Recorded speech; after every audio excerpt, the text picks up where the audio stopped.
When they told me I got bit by a mosquito and this is how I am now, I didn't believe it.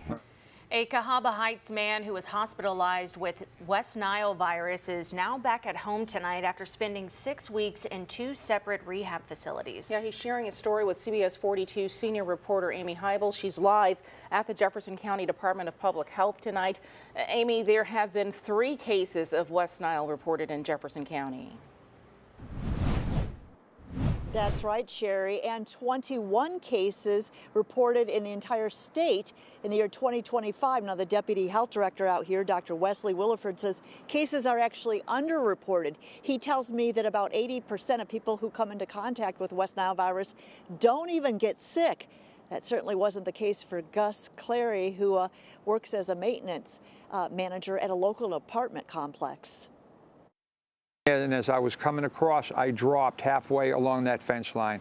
Gus Cleary will never forget the morning his legs gave out and he collapsed outside the apartment complex he's usually taking care of. And then I low crawled all the way up over here, came up here, turned around and got into the apartment and got into the bed.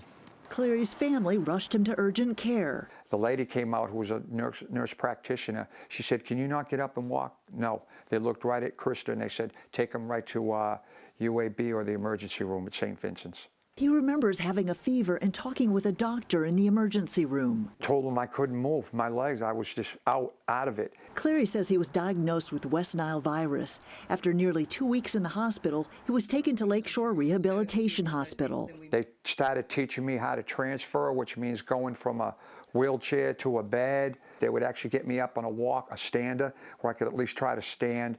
And I had to learn how to put socks on, the whole 9 yards. After another 4 weeks of rehab at Fairhaven, he's back at home. They said, you can get better, but long prognosis is it might take a long time. Cleary has little strength in his right leg and no use of his left leg at this time, but he isn't giving up hope. I pray to the Lord saying I want a miracle and hope to the Lord I'm going to have a miracle because I'm not giving up. Cleary tells me that his faith plays a central role in his recovery, and his hope is to return to work someday. Now, Dr. Williford says the best defense against West Nile virus is removing standing water, making sure if you're spending time outdoors that you wear long sleeves, long pants, and that you also use mosquito repellent. Reporting live in Birmingham, I'm Amy Heibels, CBS 42 News.